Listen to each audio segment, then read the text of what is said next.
Cet après-midi, nous avons le plaisir d'accueillir Julie Desnoël et Aurélie Aubert, qui vous présentent le tiers auteur aussi, Fabien Grandjean, pour leur livre Médias numériques et participation entre engagement citoyen et production de soi, donc livre qui sera discuté par Julien Calva.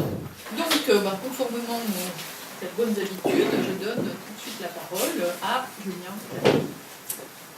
Merci, bonjour à tous. C'est un plaisir d'être ici parmi vous pour discuter de ce livre que je vous montre.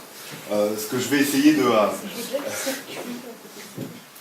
J'en ai besoin en fait. Non mais je le rends, c'est juste pour... Donc ce que je vais essayer de faire, je ne sais même pas si j'écoulerai mon temps de parole, mais c'est à la fois présenter le livre, rappeler quelques-unes des thèses et des conclusions, des résultats de l'ouvrage, puis de les discuter dans une perspective peut-être critique, mais pas tant que ça. Je pense que ce serait assez bienveillant globalement. En tout cas, j'essaierai de soulever notamment quelques questions méthodologiques dans une perspective sociologique, puisque je ne suis pas directement spécialiste des médias numériques, mais un peu de la participation. Et donc c'est aussi de ce point de vue-là que je discuterai l'ouvrage. Alors, donc l'ouvrage de Julie Desnoël, Fabien Grandjean et Aurélie Aubert porte principalement sur ce qu'ils appellent les expressions citoyennes autonomes, ECA.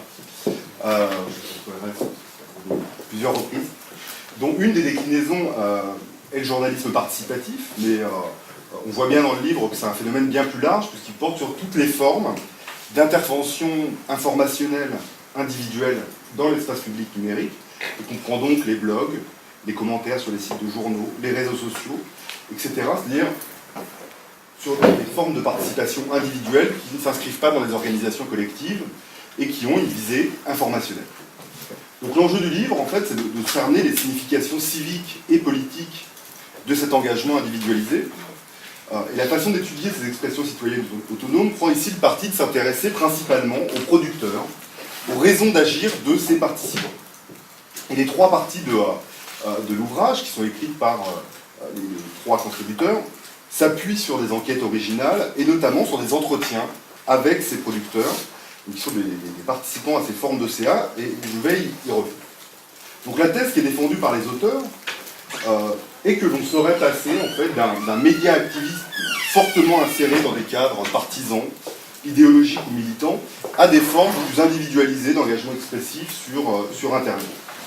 Au fond, pour résumer et caricaturer peut-être trop rapidement, l'ouvrage porte sur le passage d'e-média au blog. Une première question à cet égard, c'est, au fond, est-ce que l'un empêche l'autre? Est-ce qu'on n'a pas, ou est-ce qu'on ne peut pas avoir, de façon concomitante, l'essor du média-activisme et de formes d'expression citoyenne autonome? Alors l'étude des trajectoires de vos enquêtés indique effectivement une forme de transitivité, on passe de l'un à l'autre, et je vais y revenir, mais est-ce qu'on peut pour autant généraliser cette conclusion, et est-ce que les deux phénomènes ne se développent pas davantage en parallèle? D'une certaine façon, on peut dire, et d'ailleurs la référence est fréquemment mobilisée, que vous faites un peu du Jacquion 2.0. Vous étudiez les conséquences dans l'espace numérique de formes d'engagement plus distanciées, individualisées, intermittentes. Et cependant, je trouve que vous évitez en fait assez bien certains écueils de l'approche de Jacquion, en montrant que tout n'est pas nouveau, il y a de la continuité avec le passé, mais en même temps, vous ne tombez pas dans le rien de nouveau sous le soleil. Et l'énigme que vous cherchez à résoudre est de quoi on peut résumer de la façon suivante. Comment expliquer que des gens passent autant de temps, s'investissent aussi pleinement pour des causes qui n'en sont pas vraiment, et passent ainsi des dizaines d'heures par semaine sur des blogs qui ne seront peut-être jamais lus par personne? Alors j'ai d'ailleurs été surpris, je vous l'ai dit, je ne suis pas spécialiste de ces questions, par le temps que passent vos enquêtés à lire de l'information, à la classer, à la diffuser, à écrire aussi. Et pour aller vite, c'est un job à plein temps. Et dans le cas du chapitre de Julie Desnoël en particulier, les gens passent, c'est indiqué, c'est précisé, entre 2 et 5 heures par jour à lire et à trier des informations, ce qui est tout à fait considérable. Vos enquêtes visent donc à restituer les conditions de possibilité et de production de ces freaks de l'information. Comment on devient un freak de l'information? Et vous avancez une série de raisons de conditions, donc de possibilités de production de ces acteurs assez particuliers. Alors le point de départ de leur engagement, c'est une forme d'insatisfaction et une critique des médias traditionnels. Ça, c'est un truc qui revient en fait dans les trois parties, qui semble partagé par tous les enquêtés, donc une critique des modes de production traditionnels de l'information. Autre élément, c'est que contrairement à ce que je disais, vos enquêtés ils passent beaucoup de temps précisément parce qu'ils sont lus par beaucoup de monde. Ils ne sont pas lus par personne, mais par des dizaines de milliers de gens. J'ai d'ailleurs été surpris, moi personnellement, de ce point de vue, j'ai découvert ça, mais de voir l'importance que représentait le nombre de vues de ces différents sites, blogs, etc. Et donc l'importance quantitative que représentent ces formes alternatives de production de l'information. Et le fait d'être lu ou suivi constitue une forte gratification symbolique pour eux. Et c'est l'élément essentiel qui explique l'engagement dans ces ECA, c'est la recherche de gratification symbolique qui revient assez fortement dans tous les chapitres. Et ici, pour aller vite, vous faites du GAXI 2.0. Je suis d'ailleurs un peu surpris, là, pour le coup, que la référence ne soit pas plus mobilisée, quand bien même le terme de rétribution et de gratification reviennent assez fréquemment dans l'ouvrage. Les rétributions de l'engagement sont donc symboliques, narcissiques presque, en tout cas relèvent de la reconnaissance du sujet. Et là, vous mobilisez beaucoup Giddens et Honneth sur la reconnaissance procurée par la création et l'expression de soi, par la participation et notamment par l'écriture en ligne. Au fond, on participe pour exister. Et ce qui est intéressant dans votre démarche, je trouve, c'est que vous n'en restez pas à une approche simplement en termes de rétribution de l'engagement, et que vous essayez de restituer des carrières, au sens de Becker, d'engagement numérique. Et vous suivez assez finement, grâce aux entretiens, les conditions biographiques de l'engagement numérique. Et je vais essayer de rentrer un peu dans le détail sur ce point pour en venir à des considérations méthodologiques. Donc la question, je le rappelle, c'est comment expliquer que des gens passent des dizaines d'heures par semaine devant leur ordinateur, sur leur blog ou sur les réseaux sociaux, à diffuser de l'information, qu'ils en soient producteurs ou simples relais. Et il y a de ce point de vue-là des profils types qui se dégagent. Donc un élément important, évidemment, c'est la disponibilité biographique. On retrouve, notamment de façon surreprésentée, des retraités, des chômeurs, des étudiants, des gens en rupture avec le monde du travail, tout simplement parce qu'il faut beaucoup de temps, en fait, pour se consacrer à ce type d'activité. Ensuite, deuxième élément sur le type de profil, il s'agit d'un public à capital culturel élevé. À quelques exceptions près, notamment un chauffeur de RER, capital culturel élevé, et donc on peut dire qu'il s'agit de gens qui sont en lien avec des professions du signe ou de la manipulation d'éléments symboliques, que ce soit des avocats, des professeurs du secondaire, des étudiants ou des cadres, donc capital culturel élevé. Je crois d'ailleurs que vous auriez pu un peu préciser cet élément, puisque un élément qui se dégage assez clairement, mais sur lequel vous n'insistez pas tant que ça au final, c'est qu'il s'agit d'un public d'intellectuels frustrés, de professeurs, d'universitaires, de journalistes un peu frustrés. Alors, je ne dis pas pour autant que vous auriez dû mobiliser ici la théorie de la frustration relative, mais qu'il y a quelque chose de l'ordre de l'inaccomplissement de certaines dispositions dans le cadre professionnel, dispositions à la production d'informations qui vont trouver dès lors à s'épanouir via les blogs, les réseaux sociaux, etc. Pour illustrer cela, je voudrais citer un passage, un extrait d'entretien qui restitue justement la trajectoire d'un de vos enquêtés, donc c'est dans le chapitre écrit par Aurélie Aubert, et donc c'est le profil de Yves, enseignant de 63 ans. Donc je lis, 143, 140.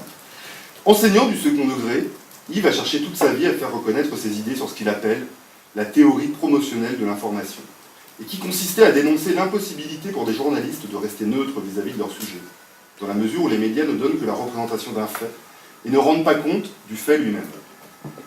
Yves a été chargé de cours à l'université à la fin de sa carrière, et en a tiré une certaine fierté, même s'il garde beaucoup de rancœur vis-à-vis de l'éducation nationale, qu'il estime engoncée pour des principes scolastiques, et ne permettant pas à des idées neuves d'émerger. Yves a également cherché pendant très longtemps à faire passer ses idées dans les tribunes des grands quotidiens nationaux, en particulier Le Monde, lesquels lui ont toujours refusé ses contributions. Une histoire assez triste, finalement. Finalement, des éditeurs en région et le site Agoravox ont permis à Yves de développer ses idées et de trouver un public lui permettant, sinon d'exister en tant que théoricien, du moins de faire entendre sa théorie, ce qui semblait avoir une importance capitale pour lui. Alors voilà, il est cité. Moi, ce qui m'a manqué, c'est une chaire. Une chaire, entendons-nous, la chaire du prédicateur avec autorité. Explique-t-il au cours de l'entretien, qui s'est parfois apparenté à un cours. Cette chaire, c'est la participation en ligne sur un site d'information reconnu qui la remplace, en partie. Donc voilà, c'est typiquement ce type de profil-là qu'on voit revenir tout au long du bouquin, au-delà du chapitre d'Aurélie. C'est un public de grands frustrés, au fond, qui va réussir à s'exprimer, à exister, à avoir une forme de reconnaissance et de production de soi par la production d'informations. Et au fond, c'est des gens qui pensent avoir des choses à dire, mais qui n'ont jamais réussi à les exprimer sans Internet, et qui, à un moment de leur carrière, vont réussir à les exprimer grâce au Web 2.0. Et c'est peut-être un point sur lequel vous auriez pu insister davantage, parce que ça paraît quand même assez clair dans le type de trajectoire et de profil biographique. Alors, dernier élément, donc, je le disais, disponibilité biographique, capital culturel élevé, forme de frustration liée à une carrière professionnelle en partie inachevée. Dernier élément en termes de profil, c'est la très nette surreprésentation des anciens militants de gauche dans votre échantillon. Donc, il y a beaucoup de militants de partis, de syndicalistes, de militants associatifs aussi, mais à bien des égards, ces formes d'engagement traditionnelles ne leur convenaient plus, et donc ils ont en partie remplacé par Internet. Donc là, on voit bien le déroulement de la carrière. On aurait peut-être aimé d'ailleurs avoir davantage d'éléments sur ces carrières militantes antérieures qui sont évoquées dans les entretiens et dans les chapitres, mais sans qu'on en sache davantage. En particulier, on peut se demander si, de la même façon que les carrières professionnelles inabouties qui ont pu conditionner l'engagement, c'est pas pour des raisons de carrière militante inaboutie également, déçus, qu'ils vont s'engager dans ces formes de CA.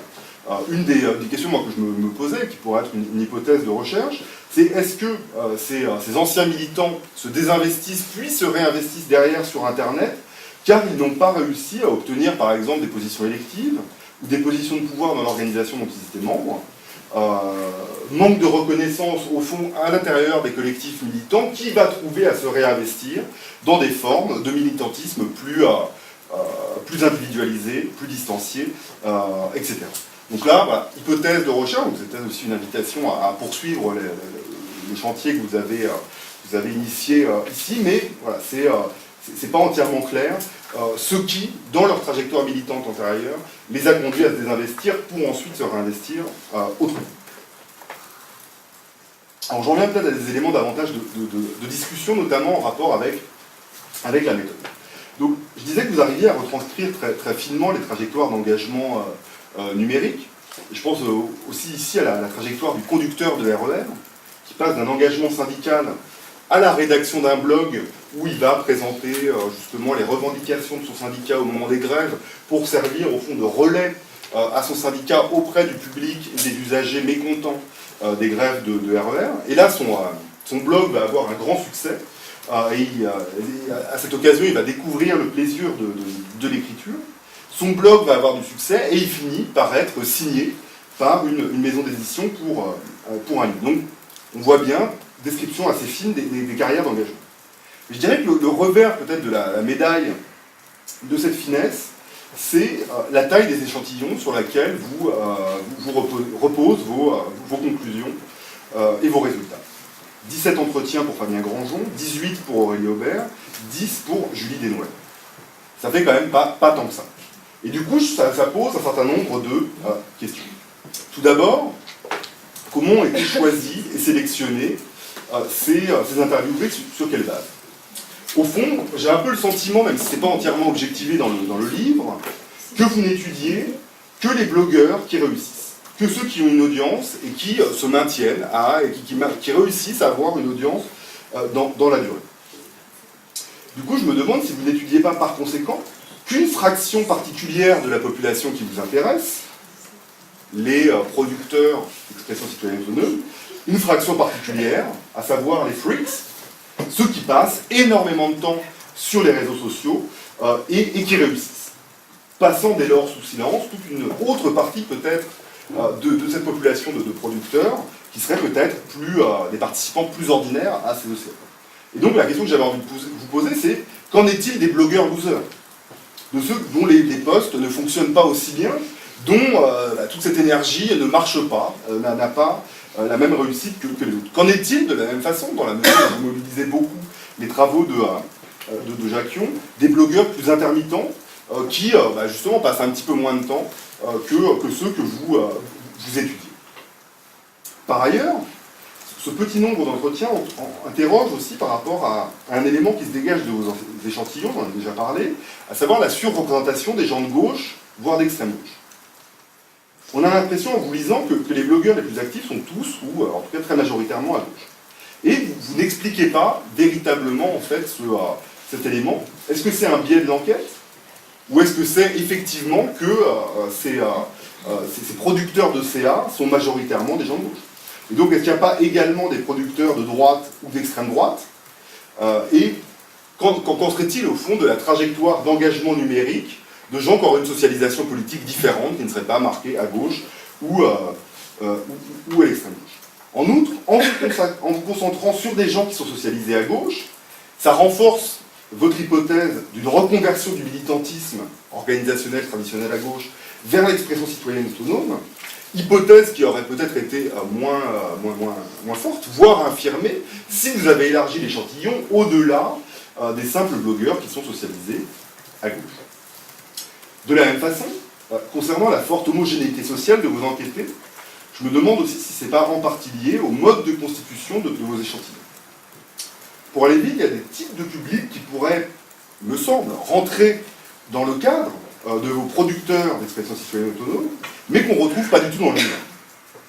Alors je pense à une niche assez particulière, mais que je connais un peu, et donc j'aimerais bien avoir votre avis là-dessus, à savoir la blogosphère religieuse, et en particulier musulmane, sur laquelle je travaille un peu.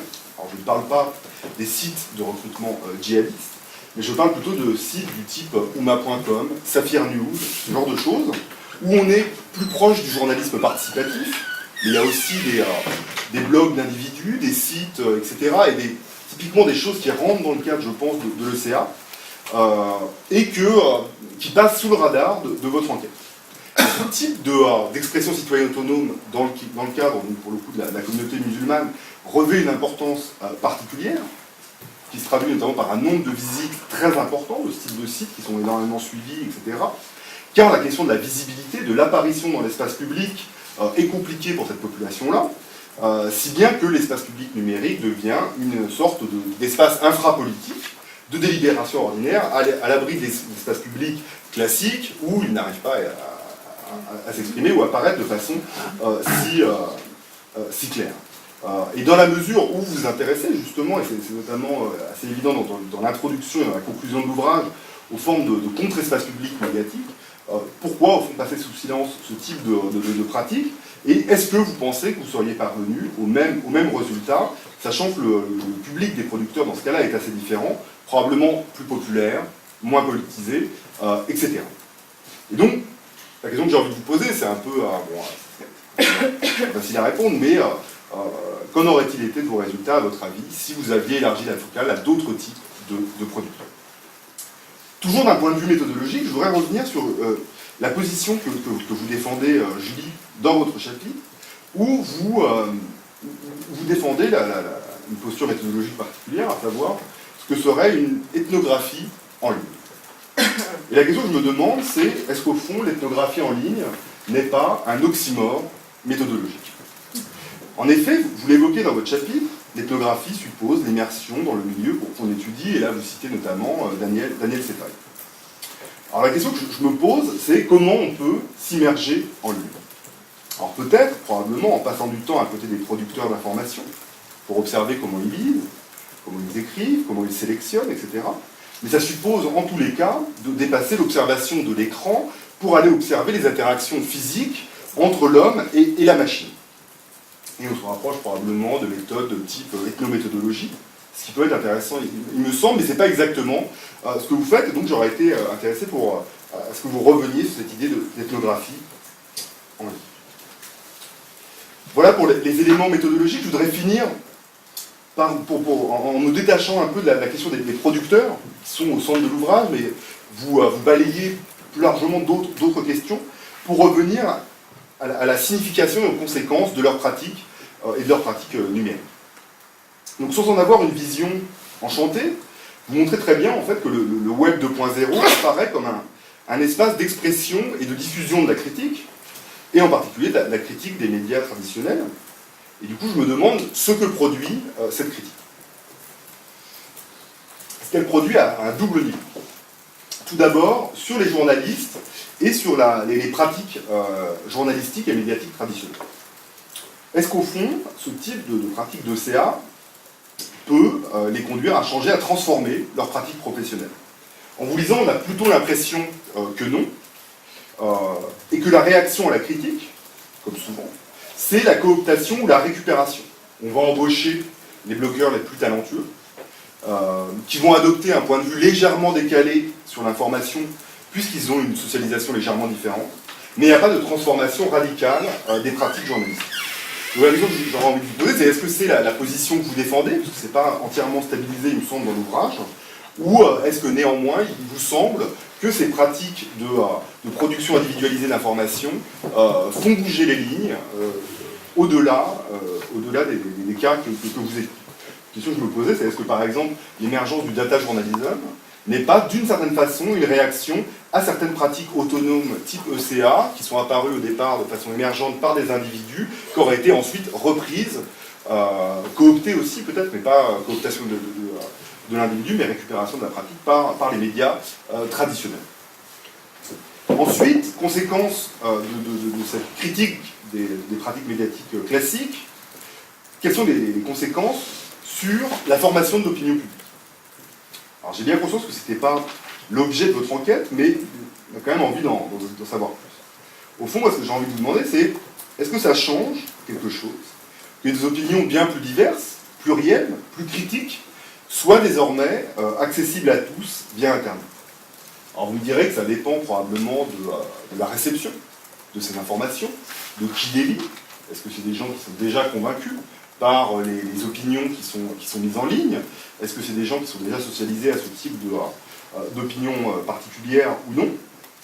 Mais bon, en tout cas, c'est quand même une interrogation qui me semble importante sur les modalités de formation de l'opinion publique. Est-ce que l'élargissement des producteurs, le contournement des gatekeepers traditionnels dans la production de l'information se traduit par, à votre avis, l'émergence d'une opinion publique plus informée, davantage nourrie par ces espaces contre-médiatiques, espaces publics contre...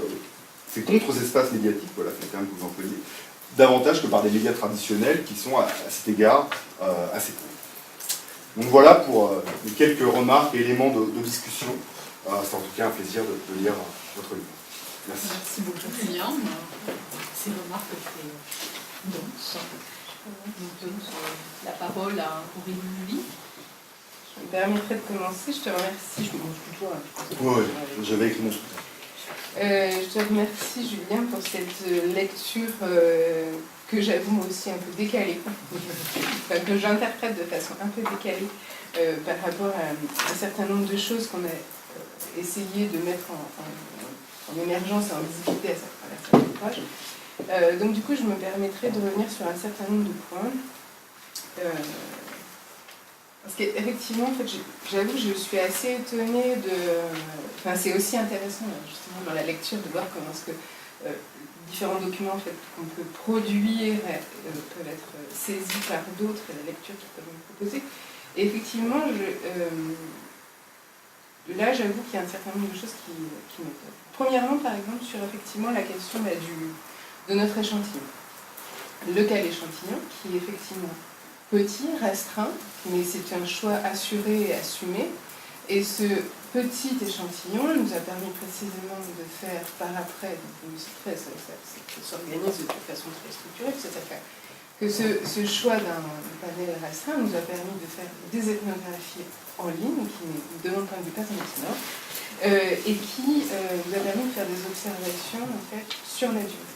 Parce que précisément, un panel, enfin, nous n'étions que 3 dans cette affaire, sans aide, sans petites mains derrière nous, il n'y avait pas de petites mains visibles pour nous aider à, d'une part, récolter ces données, traiter ces données et en faire une analyse structurée et conséquente.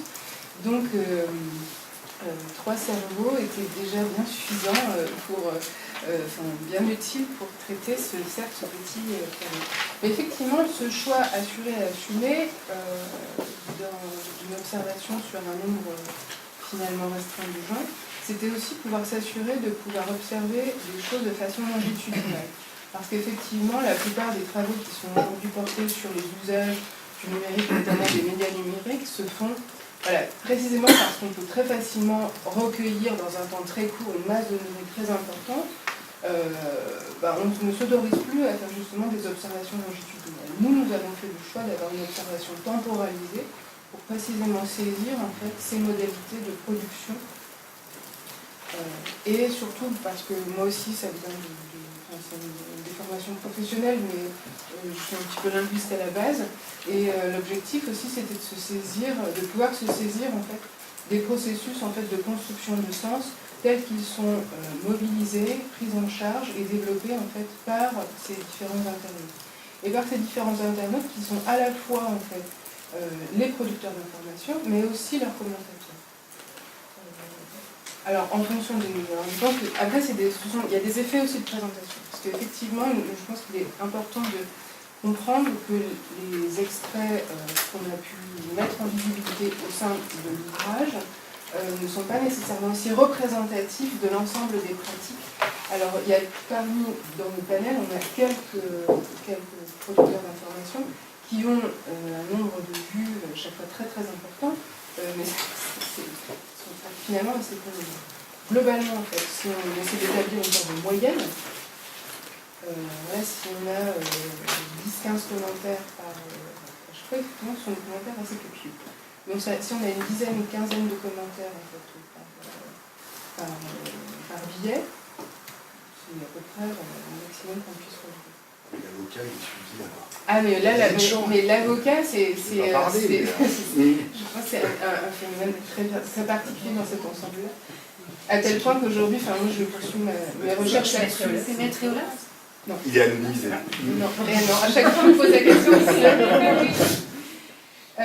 Donc effectivement, c'est un cas tellement spécifique en fait que moi j'ai décidé de poursuivre la recherche sur les pratiques des avocats. Mais c'est une chose et qui n'est pas nécessairement. Je pense qu'il faut vraiment éviter de faire des formes de généralisation en fait, parce du coup on a quand même des pratiques relativement diverses. Et donc effectivement, petit panel qui s'inscrit aussi, alors peut-être qu'effectivement à la relecture du bouquin, quand on a la tête dans le guidon, parfois on oublie certaines choses. Le point de départ, en fait, l'espèce de postulat, c'était aussi de s'inscrire dans le prolongement de ça. Donc réflexion sur les médiactivistes, médiactiviste en fait c'est une production de l'éditeur, mais la notion en fait qui a été l'objet qui a été au cœur d'un certain nombre de choses, c'est effectivement les mobilisations informationnelles progressistes et qui effectivement en fait ont un ancrage politique plutôt à gauche voire très à gauche. Et effectivement on s'inscrivait dans le prolongement de ce type de recherche. Donc effectivement il y a une surreprésentation, voire une représentation unique de gens qui effectivement sur l'échiquier politique se situent à gauche. Mais c'est aussi un choix assumé et assuré. Alors de fait, il aurait été utile, il pourrait être utile effectivement, et on n'est évidemment pas contre, d'avoir une observation en fait, qui soit beaucoup plus ouverte et qui puisse prendre en compte effectivement d'autres catégories de population.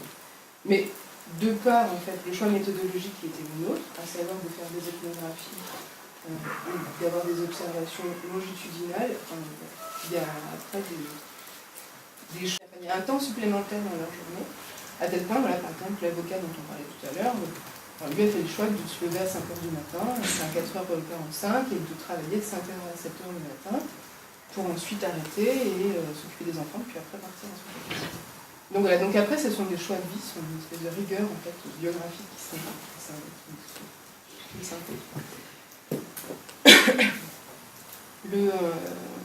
Je terminerai sur deux petites choses. je passerai la parole à vous. Sur la question de l'ethnographie en ligne, voilà, pourquoi c'est... précisément ce que je disais tout à l'heure, en fait, l'ethnographie en ligne est possible, et elle ne vise pas seulement à récolter une masse de données, mais précisément, voilà, pour moi, c'était important en fait, de m'inscrire dans la temporalité de ces différents sujets. Donc effectivement, de faire une observation participante, de participer aux entretiens de recherche, et effectivement d'observer sur la durée, en fait, comment ça se construit en ligne. Étant entendu qu'il y a eu des modifications assez fortes, par exemple dans l'organisation des espaces numériques, que tout un tas de choses en fait ont pu être supprimées, réorganisées, donc sur la structuration même du texte, des billets et des commentaires, il y a un certain nombre de choses qui ont été apportées sur la composition même du discours, lequel discours n'est pas juste du décor, mais est constitutif en fait de ces échanges et de quelque chose que toi tu as considéré comme des ressources pour des formes de rétribution narcissique. Nous nous sommes bien gardés tout au long de l'ouvrage. Ah oui, merde, tu peux le dire. Nous nous sommes bien gardés tout au long de l'ouvrage de parler de narcissisme. Il n'est pas question de narcissisme. Ce ne sont pas des gens qui sont en train de travailler leur ego de 0.0 à 1.0. Précisément, en fait, et il me semble que, alors, bon, Yves est peut-être un exemple, mais encore. Mais pour les autres, en fait, ce ne sont précisément pas des frustrés. Et en fait, c'est une pratique, ce sont des pratiques qu'on avait pu déjà observer par ailleurs dans un tout autre cadre qui concernait par exemple des pratiques impudiques en ligne, donc tout autre chose. Où globalement, en fait, ce sont des personnes en fait, qui ont déjà pu obtenir un certain nombre de rétributions sur un certain nombre de dispositions ou d'activités en fait, qui leur semblent très importantes et qui sont constitutives en fait, de leur subjectivité, de leur singularité, et ont envie de développer ça. Et précisément, en fait, essayer de trouver en fait, d'autres arènes, d'autres sphères, au travers desquelles en fait, ils vont pouvoir développer quelque chose qu'ils estiment important pour eux. Mais là, en fait, l'objectif, c'est pas de travailler ces principes. C'est aussi pour ça que j'ai beaucoup travaillé cette question de l'intersubjectivation, parce que précisément, c'est pas leur subjectivité propre qui est en jeu. C'est vraiment dans la relation à autrui que l'idée est de pouvoir développer justement ces singularités. D'où effectivement le recours à Axel Honneth et à Williams, qui nous semble-t-il constituaient les auteurs qui proposaient des outils analytiques relativement pertinents pour traiter ces sujets. Je vais poursuivre, merci pour la lecture. Effectivement, c'est toujours intéressant d'avoir un regard extérieur. Sur la constitution d'échantillons, bon, je vais pas revenir trop longtemps parce que Julie a très bien répondu. Je vais peut-être simplement donner quelques éléments par rapport à l'enquête que j'ai menée de mon côté. Moi aussi, je me suis inscrite dans la continuité de cet ouvrage-là, même si Fabien m'a proposé de participer à l'ouvrage sans forcément que ce soit dit, mais c'est vrai que c'était quelque chose qui m'avait intéressé sur le fait qu'on passe dans les années 70 à un médiactivisme tel qu'il est décrit dans cet ouvrage à une participation un peu différente. Alors, je dirais que dans l'échantillon que j'ai constitué, j'ai des individus qui écrivent sur l'actualité, parce que moi c'est un peu ma marotte, c'est mon entrée dans ce sujet-là, c'est le rapport à l'actualité, on va dire news, information, etc. Donc, moi, j'ai sélectionné des personnes qui interviennent sur des blogs, donc qui ont des productions personnelles sur des blogs en général, mais sur des sites d'information traditionnels, qui sont hébergés sur des sites d'information traditionnels, parfois des pure players, Mediapart, Huffington Post. Alors, il y a au départ, comme c'est une enquête que j'ai menée depuis plusieurs années, malheureusement, 89 n'existait pas, Mediapart n'existait pas, donc j'avais commencé par les producteurs sur Agorabox, qui était le premier média citoyen, une expression que je n'aime pas beaucoup. Voilà, et puis ensuite, certains ont migré justement sur d'autres plateformes. Donc, il y a ce prisme-là au départ, et le fait est que sur ces plateformes d'information qui hébergent des blogs, eh bien, il y a une forme de lissage et il n'y a pas de parole d'extrême droite. C'est tout ce qu'on appelle du participatif encadré, ce que Pinard Chenel appelle du participatif encadré. Donc ça explique qu'effectivement il y ait y ait un lissage déjà de cette parole-là, et qu'il y ait une surreprésentation de personnes de gauche, d'anciens militants. Voilà, je pense que c'est une des raisons. Donc, est-ce que nous avons étudié, parce que moi j'ai étudié des blogueurs qui réussissent, est-ce que c'est une fraction particulière? Forcément, puisqu'il y a ce prisme-là. Voilà.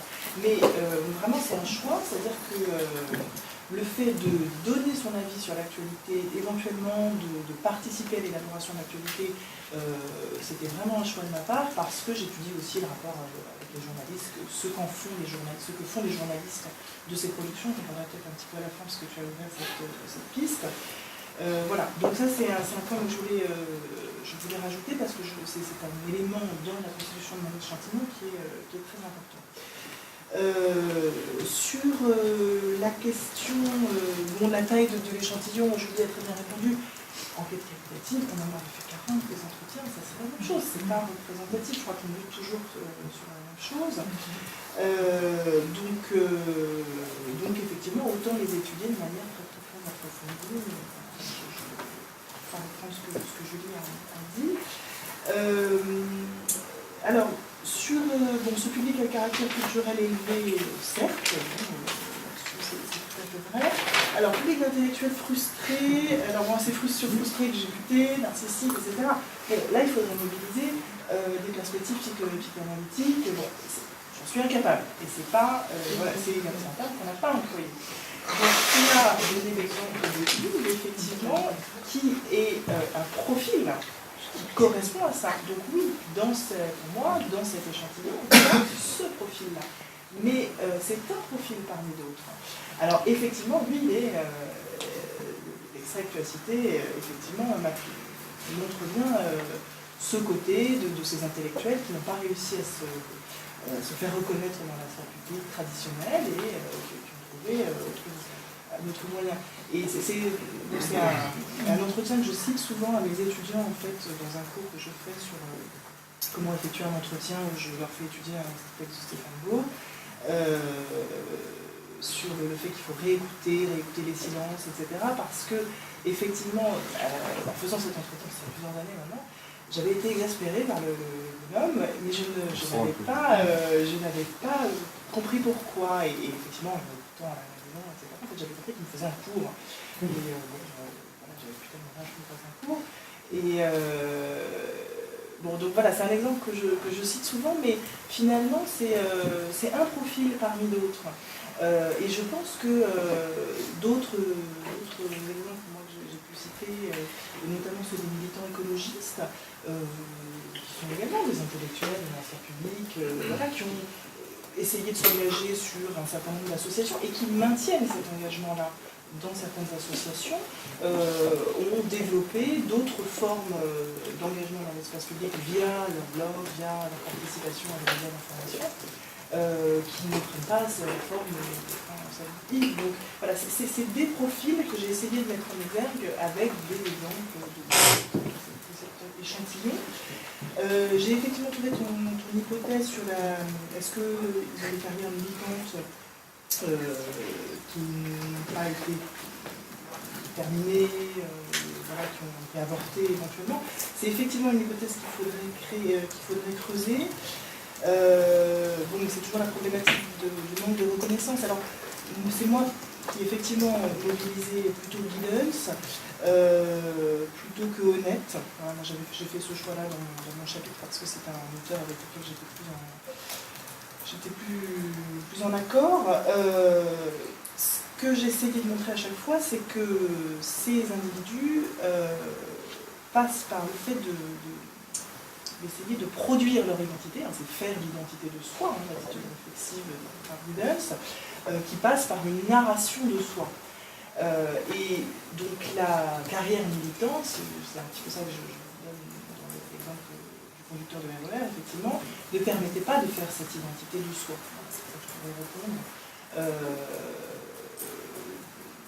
Je pense que... Mais enfin, c'est une hypothèse effectivement à creuser parce que ça reste un peu vague, effectivement, de ce que je peux dire. Qu'est-ce que j'ai...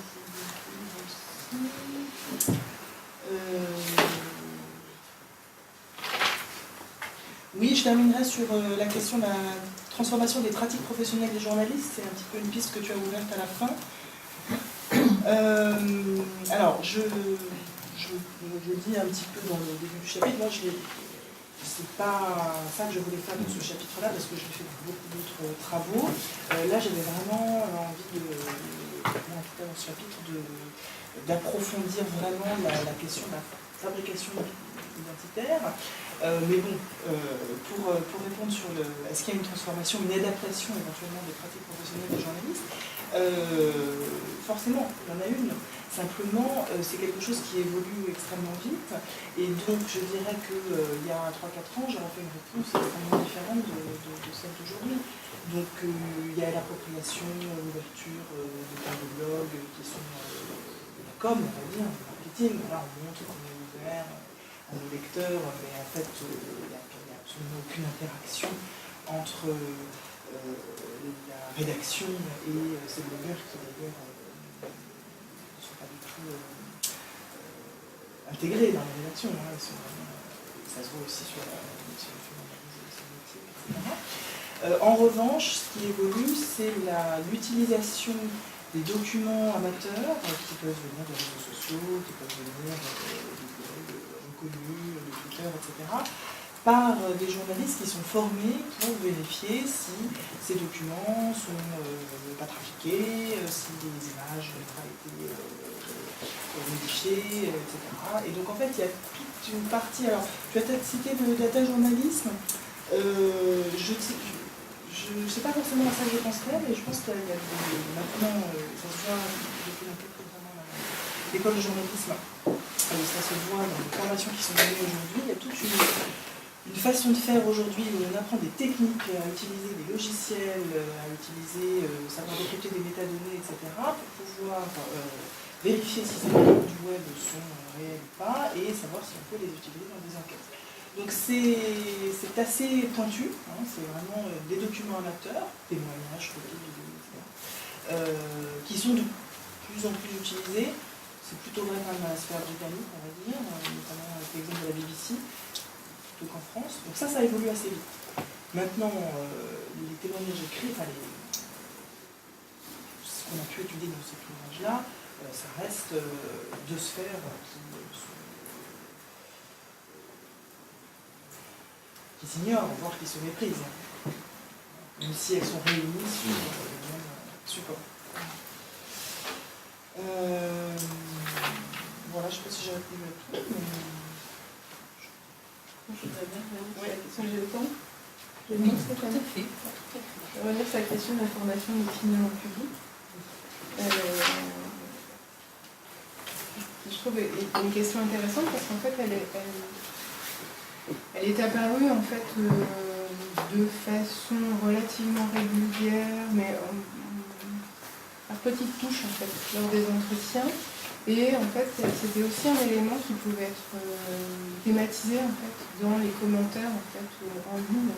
Donc il y a une sorte de métadiscussion en fait, entre les participants sur effectivement ces espaces-là comme outils pour eux de structuration en fait, à leur opinion politique, à leur public dans le sens où elle est mise en visibilité, et public aussi dans le sens où elle peut être effectivement partagée. L'idée c'était aussi de pouvoir structurer en fait, un sens commun, en fait, enfin, ou à tout le moins un horizon commun. Et effectivement, il y a cet élément qui est aussi revenu de façon très récurrente, selon lequel en fait, la question de cette formation, en tout cas cette perspective formative de la discussion en ligne, était précisément efficace et efficiente parce qu'elle s'accomplissait dans un espace d'homophilie. En fait, l'espèce de vision d'une opinion publique qui se construit effectivement dans la confrontation avec l'autre, notamment avec des opinions qui sont contradictoires, se révèle pour les différents internautes auprès desquels on a fait les enquêtes comme relativement stérile, en fait, que du coup, en fait, on bute à chaque fois face à l'autre, en fait, et que précisément en fait ça ne permet pas de construire en fait de façon progressive, argumentée et structurée en fait ces opinions. Et donc effectivement c'est dans ces échanges avec d'autres effectivement avec lesquels on partage globalement, enfin il y a un fond, une épistémologie collective partagée. Ce sont avec ces autres qu'on ne connaît pas nécessairement et dont on se sent proche politiquement, avec lesquels précisément il y a une forme de confiance qui s'instaure. Il y avait de nombreux échanges, par exemple, de jeunes femmes sur la question du voile. Elles disaient que, précisément dans les organisations militantes féministes au sein desquelles elles se trouvaient, elles ne trouvaient pas un espace disponible en fait pour précisément traiter ces questions sur lesquelles elles ne se sentaient pas au clair. Et elles ont profité effectivement du pseudonymat qui était rendu disponible sur leur site, sur leur blog et sur leurs réseaux sociaux en fait, pour précisément en fait, explorer en fait, un certain nombre d'hypothèses sur lesquelles elles n'étaient pas du tout claires et de pouvoir progressivement avec elles, en fait, structurer leur pensée et effectivement avoir au final en fait, une argumentation, déjà une position politique un peu plus assurée, un peu plus affirmée, et un argumentaire en fait, qui était aussi... Mais effectivement, c'est dans la discussion en ligne, parce que précisément, pour revenir justement sur cette question de ces militants frustrés, non, c'est juste que dans l'espace militant, effectivement, il y a des cadres, il y a des règles, et qui du coup ont tendance à structurer le débat en fait, dans un certain sens. Et qu'en certains endroits, effectivement, ce cadre en fait, devient extrêmement contraignant. Et pour ces jeunes femmes inscrites dans des milieux féministes, effectivement, ce cadre en fait, était à un certain endroit un peu trop contraignant. Et donc effectivement, dans leurs espaces d'expression citoyenne autonome qui leur appartiennent, elles ont pu développer effectivement un point de vue autonome, mais effectivement singularisé, mais structuré et argumenté. Et donc effectivement, ça reste dans une petite sphère, une microsphère, mais ce sont des microsphères qui sont précisément, visiblement, favorables à la construction d'une opinion structurée. Merci pour ce demande de réponse. Si vous avez terminé de répondre à Julien, plutôt, on va donner la parole aux participants. Peut-être des choses à dire sur...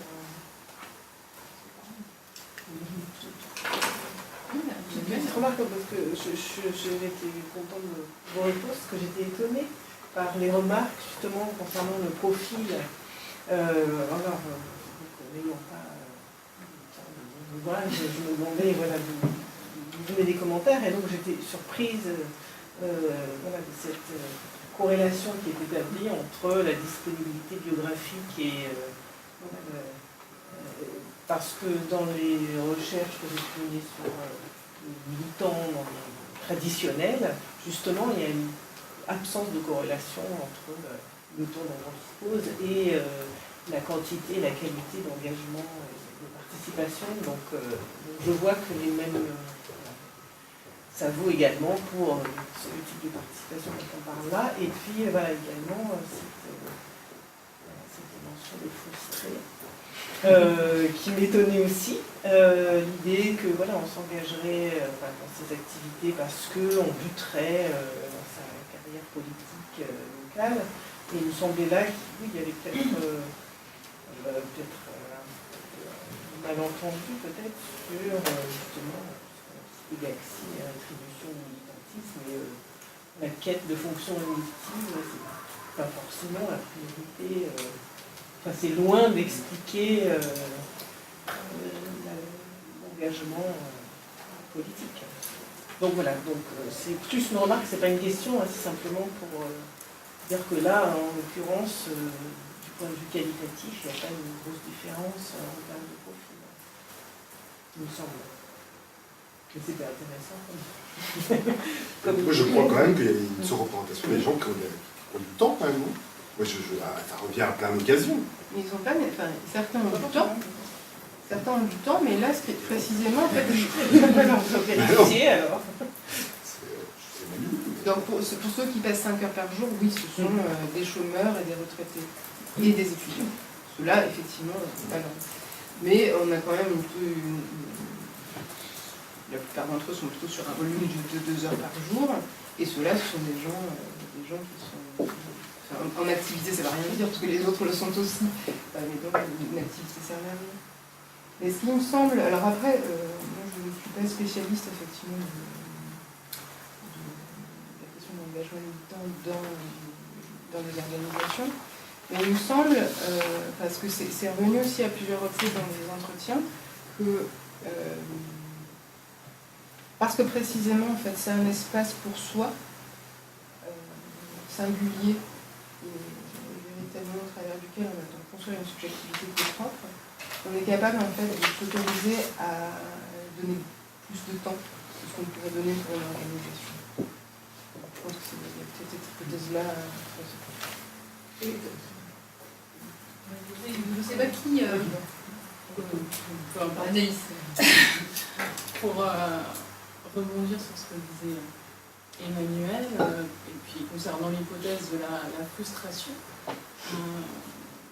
moi j'irais dans l'autre sens. Alors après, c'est aussi par rapport à mes travaux sur pour le coup, oui, l'engagement militant et partisan. J'avais repéré, disons, 2 idéotypes, avec un idéotype qui allait plus vers cette hypothèse de la frustration, avec des adhérents qui se surinvestissaient le numérique parce qu'ils avaient été déçus, parce qu'ils n'avaient pas pu faire carrière au sens avoir un mandat, avoir une position de cadre, et donc ils ne voulaient pas non plus être en défection, ne plus être adhérents, et par le numérique finalement ils trouvaient un lien distancié quand même, mais ils restaient en lien, ça sortait un peu du cadre institutionnel habituel, et ça leur permettait quand même de rester en lien avec les adhérents qui étaient finalement devenus des amis, etc. Donc baisser les coûts de la détection. Mais c'était quand même un profil de déçu, voire de frustré. Et dans l'autre sens, on avait un profil qui est à l'inverse, qui était une personne donc toujours hyper investie, mais là c'était plutôt un profil de jeunes qui investissaient le numérique là pour faire carrière en politique, pour vraiment dire on a une fenêtre d'opportunité dans ce sens-là, on va montrer nos compétences numériques et peut-être qu'on va être opéré par une équipe de campagne, etc. Donc on avait quand même 2 profils, un profil de totalement frustré, donc je m'investis quand même dans le numérique pour compenser, et puis une autre tendant vers l'avenir en se disant bon, peut-être que je vais pouvoir me faire opérer via cet investissement dans le numérique. Donc voilà, moi je pense qu'il y a quand même l'hypothèse de la frustration, peut-être à creuser. Oui, je crois qu'il y a quand même un élément majeur dans tous nos enquêtés, c'est que la question de la carrière n'est pas du tout centrale. Moi, pour ceux qui discutent de l'actualité, aucun ne veut être journaliste. Alors, effectivement, j'en ai 2 qui ont beaucoup investi ça et qui commencent à se dire, enfin, en tout cas, des de l'entretien, oui, je pourrais commencer à en vivre, etc. Mais c'est très, très, très, très marginal. Donc, aucun ne veut investir la carrière journalistique, même si ça leur a traversé l'esprit quand ils étaient plus jeunes, etc. Donc, là, la question de la carrière, pour moi, n'est pas du tout centrale. On est vraiment dans une construction identitaire par rapport à ce que je veux montrer de moi. Alors certains en plus utilisent un pseudonyme, donc c'est encore différent. Donc, bon, je pense à un de mes enquêtés qui effectivement a construit un personnage qui est reconnu, qui a des fans, et qui ça a un petit peu changé sa vie. Mais c'est pas ça du tout qu'il poursuivait au départ. Oui, non, effectivement, dans certains adhérents, il y avait la question de la carrière, elle est évacuée, pas pertinente. Elle se joue, s'il y a une question de carrière, elle ne se joue pas à cet endroit-là. Oui, c'est même pour les, par exemple, les militants écologistes.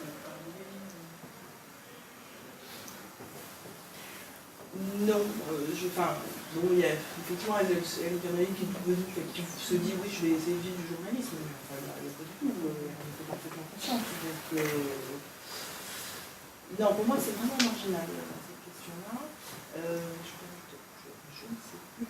Oui, c'est encore une fois la question de la frustration. Pour moi, il faudrait qu'on mobilise les théories psychanalytiques et J'arrive pas forcément en termes de carrière, enfin de trajectoire.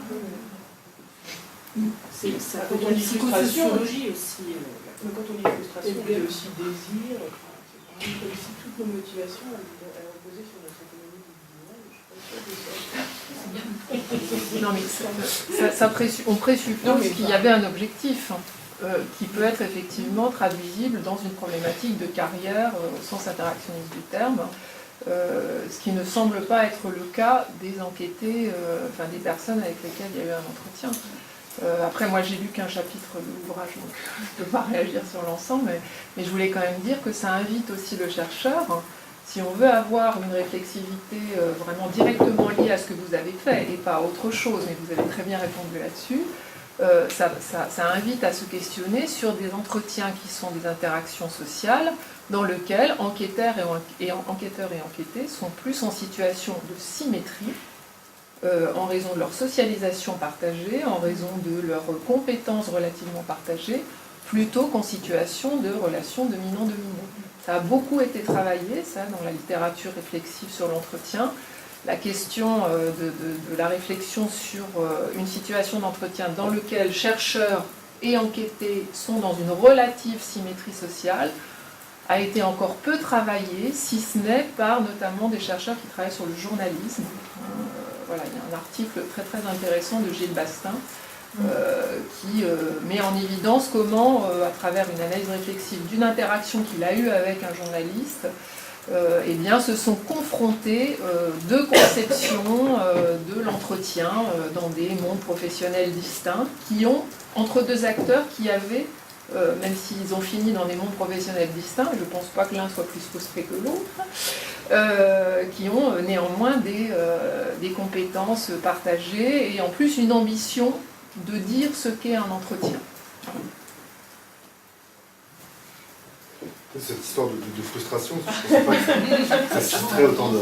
J'avais dit ça un peu par provocation, mais peut-être qu'en fait le terme de déni de reconnaissance serait plus consensuel en fait, et moins psychologisant, parce qu'en fait moi, quand j'entendais frustration, c'est, d'ailleurs je le disais, c'était au fond des aspirations, qu'elles soient politiques ou professionnelles, qui ne sont pas assouvies. Et je pense que dire qu'il y a des aspirations chez les gens, c'est quand même pas complètement délirant, et je pense que par entretien, on peut éventuellement les objectiver. Première chose. Après, quand je parlais d'aspiration militante qui serait inassouvies, c'est pas uniquement alors c'est comme ça que je l'ai résumé, mais c'est pas uniquement l'aspiration à avoir des carrières actives. C'est que pour aller vite, des militants de gauche qui ont bac+5, distribuer des tracts au bout de 10 ans, en fait, ça fait chier. Et donc, il faut qu'ils fassent autre chose. Et moi qui fais de la sociologie du militantisme de base, je peux vous dire que plus personne ne veut tracter. Et donc, à un moment, c'est quand même beaucoup plus gratifiant à tous les niveaux d'écrire un blog, etc., et de se sentir utile autrement qu'en distribuant des tracts, que, voilà. Et donc, c'était en ce sens-là que l'engagement individualisé, me semble-t-il, répondait à une forme d'inaccomplissement du militantisme traditionnel. C'est comme ça que je le voyais. Alors après, on emploie frustration, pas frustration, j'ai envie de dire, peu importe. Je suis d'accord pour dire que d'un point de vue, disons, sociologique, c'est pas forcément très opératoire. Néanmoins, il y a quand même quelques éléments qui me semblaient assez flagrants dans les extraits d'entretien. Vous avez fait des distinctions souvent entre les partis français, j'imagine, et les militantisme et les partis britanniques que j'étudie. Voilà, la gratification est bien plus élevée dans la partie britannique. Voilà, donc c'est peut-être pas les phénomènes. Ça peut expliquer qu'il y a un petit décalage de perception. Pour notre panel à nous, en fait, il y a quelque chose qui était vraiment aussi important, c'est la question de l'écriture en fait.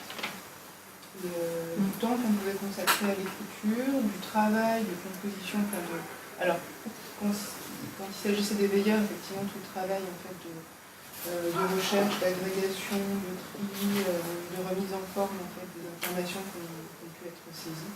Et puis pour ceux en fait qui produisent effectivement des textes, là en fait tout le travail effectivement de structuration, de composition, de rédaction. Et effectivement, si je suis la métaphore de la non-frustration, effectivement, il y avait et c'est pour ça que nous, on a fait appel au cadre analytique d'Honnête sur la question de la reconnaissance, en fait, parce que précisément, à cet endroit-là, il y avait une sorte de dénominateur commun pour ces différents producteurs d'information sur le rapport à l'écriture. Et que pour eux, en fait, il y a une nécessité à certains endroits et de prendre du temps pour ça, pour pouvoir effectivement se structurer en fait aussi en tant que c'est aussi par l'écriture en fait qu'on se structure en tant que sujet, mais pas seulement pour soi, c'est écrire aussi pour d'autres. C'est pour ça qu'effectivement les commentaires ou à minima en fait les mesures d'audience en fait permettent de pouvoir vérifier qu'au minima on est un petit peu lu. Et effectivement il y a un souci en fait de pouvoir obtenir un certain nombre de marques de reconnaissance, parce qu'il y a une demande de reconnaissance qui est effectivement à l'œuvre. Et effectivement, l'appareil théorique de notes permet aussi de différencier un peu plus de l'ordre de l'estime sociale et de l'estime subjective, ce qui relève de l'individu, en fait, dans un collectif, de l'individu plus intériorisé, sans verser dans une analyse psychologique ou psychanalytique pour laquelle je ne suis pas du tout formée, je ne me garde pas bien là-dessus. Effectivement, l'analyse de net en fait, permet d'avoir une analyse socio-subjective en fait, relativement fine et de pouvoir effectivement saisir ces différents processus au travers desquels effectivement un travail d'expérience de soi, c'est aussi le travail de Zas qui est aussi intéressant pour ça, l'expérience de soi améliorative est progressivement mise en place et attendue et pour certains accomplie. Mais c'est pas toujours le cas, ça se fait par des embûches. C'est une expérience qui est aussi qui n'est pas linéaire, qui n'est pas lisse. Avant de mettre et puis avoir 70 000 vues, il a publié des papiers. Là, c'est aussi, il a pas, ses premières publications ont obtenu peu lu. C'est progressivement par le jeu, effectivement, l'autopromotion aussi, de travailler aussi cet emboîtement, créer, mettre des blogs en lien les uns avec les autres. Et c'est l'emboîtement des liens qui permet l'emboîtement des réseaux sociaux et qui permet progressivement la structuration d'une audience. Et c'est aussi tout un travail socio-technique un peu particulier qui prend du temps. Donc effectivement, le travail de l'écriture, le travail du temps est super important dans cette perspective-là. Et je pas Je voulais revenir sur une question à laquelle vous n'avez pas entièrement répondu à mon avis. Comment ça se fait qu'il n'y ait que des gens de gauche dans votre organisation? Vous avez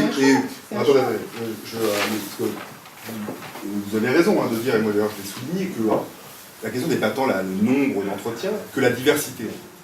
Et est-ce que, du coup, vous expliquez quand même pas vraiment comment vous les choisissez, ces gens? Comment vous les trouvez et ils arrivent en face de vous, ils dépassent leur ordinateur et ils se retrouvent en face de vous pour discuter. Et donc, pourquoi est-ce qu'il y a des équivalents de droite, apolitiques, etc. Et pourquoi ils ne sont pas là? Moi, c'est ça une question qui me... J'en ai une de droite. D'accord. Et alors, du coup, c'est quand même un public qui est majoritairement de gauche, quand même, a priori. À l'époque où j'avais que des gens qui étaient sur Agoravox, j'avais beaucoup plus de gens de droite. Et donc, le passage, quand j'ai petit à petit mis à l'écart Agoravox parce que ça me convenait moins comme type d'échantillon, et bien, effectivement, je ne suis tombée que sur des gens plutôt à gauche, et ça, pour moi, c'est vraiment un filtrage qui est fait au niveau du média. En tout cas, dans mon chapitre, moi, c'est très clair là-dessus. Là, pour Aurélie, il y a une structuration par les médias mobilisés. Et en ce qui nous concerne, parce que précisément, voilà, l'objectif était de creuser cette articulation entre critique contre-hégémonique et critique expressive et de voir les phénomènes d'hybridation qu'il pouvait y avoir entre eux. Et donc, effectivement, en fait, on a, de façon très artisanale et peu sophistiquée, on a navigué sur le web. Et puis, voilà, on a commencé à repérer des blogs. Enfin, il y avait cette idée, effectivement, de se saisir, en fait, de blogs et d'espaces numériques, de façon générique, par les saisons, par exemple. Où des gens affirmaient produire de l'information, qui est plutôt centrée à gauche, plutôt dans une perspective progressiste, mais en leur nom propre. Et puis, assez rapidement, il y en a eu plein. Donc effectivement, voilà, c'est effectivement un espace de travail qui s'est progressivement constitué et qui s'est progressivement constitué par effectivement une observation, familiarisation progressive en fait avec un certain nombre d'espaces qui allaient dans ce sens-là sur le web et puis voilà, on a constitué notre corpus par rapport. Mais là effectivement on a fait un choix qui était celui de s'orienter vers des formes d'expression qui sont situées à gauche, voire très à gauche. Mais Fabien, en fait, a fait des études, publié d'autres choses avant, s'intéresser effectivement des choses, des expressions religieuses, des expressions de droite, voire d'extrême droite. Donc, ce choix qui a été fait de porter notre attention sur ces expressions de gauche n'indique pas que, ne suppose pas par défaut qu'il n'y a pas d'expression de droite, d'autres placements sur l'échiquier politique, pas du tout. C'est vraiment tout un travail qui est à faire, mais je crois qu'il y a pas mal de choses qui sont en cours de publication sur ces sujets, sur justement les expressions citoyennes, notamment d'extrême droite, où là, ça tout plein de choses qui puent. Justement, sur cette question des blogueurs d'extrême droite, il y a eu pas mal d'études qui montraient que les blogs d'extrême droite étant en expansion, c'était devenu la deuxième force politique de la blogosphère. Il y a des sites comme Boulevard Voltaire, de Souche, Égalité et Réconciliation, qui ont des centaines de milliers de visites par mois.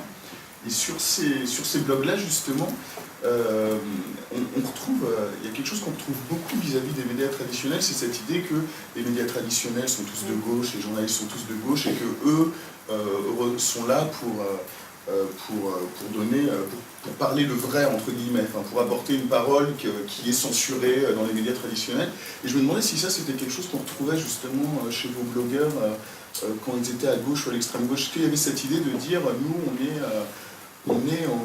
dans le vrai, on est hors des médias traditionnels qui censurent une parole citoyenne, ce genre de choses? C'est quelque chose que vous entendez?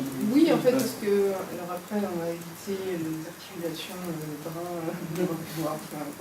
rouge, mais après, effectivement, il y a ce qui est aussi le fondement, par exemple, de tout le développement des médias alternatifs, qui est effectivement de dire que dans les médias traditionnels, on a effectivement une mise en visibilité d'un certain nombre d'événements en fait, qui sont en articulation avec l'agenda politique, qui a une congruence en fait, entre effectivement, le choix des politiques et le choix des événements médiatiques qu'on a en visibilité. Et que précisément, il y a nécessité en fait, de pouvoir avoir des espaces d'expression où sont mis en visibilité en fait, tout un tas de sujets en fait, qui ne sont pas traités par les médias. Donc effectivement, et là c'est cette idée voilà, avec un certain nombre de médias alternatifs qui s'orientent plutôt vers une critique contre-hégémonique, l'objectif c'est de mettre en visibilité la structuration de l'agenda, contre-pouvoir, et de l'autre, des médias alternatifs qui s'orientent plutôt vers une critique expressive, l'objectif c'est effectivement de rendre visibles en fait, des singularités subjectives, qui plutôt vers une dimension plus individuelle avec singularisant. Ça permettrait de ne pas utiliser et donc oui, il y a ce souci constant de pouvoir rendre visible. Alors après, toute la question de la visibilité sur le web, c'est une chose, parce qu'effectivement, ce qui est accessible n'est pas nécessairement visible et inversement. Mais il y a ce souci, effectivement, de rendre compte, de mettre en visibilité d'événements, de sujets, de thématiques qu'on estime peu, voire pas traités par les méthodes. Ou, alors du coup, voilà, avec des modalités qui sont soit sous forme de la contre-expertise, soit on produit des sujets neufs. Et c'est explicitement... c'est dit explicitement, justement. Oui, oui. Mais moi, au départ de l'activité d'écriture, c'est toujours parce qu'il y a une critique forte vis-à-vis du travail des journalistes qui sont effectivement soumis au discours de l'ennemi, etc. Ils font souvent du Bourdieu sans savoir. Comment ça Je sais pas. Mais voilà, il y a ce type de critique-là. Alors il y a aussi beaucoup d'analyse du travail du journaliste par son propre prisme, c'est-à-dire une classe qui se compte et genre avec une étude, une expertise, voilà. Donc c'est assez souvent comme ça qui mène au départ à l'activité d'écriture et puis ensuite ça s'articule, ça s'enclenche sur quelque chose de plus large. Sauf que à partir du moment où il accepte d'être publié, en tout cas pour ceux qui étudient, d'être publié sur des médias mainstream, eh bien il y a quand même une acceptation qu'il peut y avoir un regard journalistique sur la production. Donc c'est un discours qui, à mon avis, est un plus ambivalent que ce qu'ils veulent bien dire au départ. Donc un discours très très critique sur l'activité des journalistes, mais au final, on accepte d'être relu par un journaliste qui va vérifier ce qui est publié sur les blogs du Monde, sur les blogs de l'idée, etc. Donc certains font le choix d'avoir un blog sur B89 parce que c'est vraiment en accord avec leur ligne de pensée.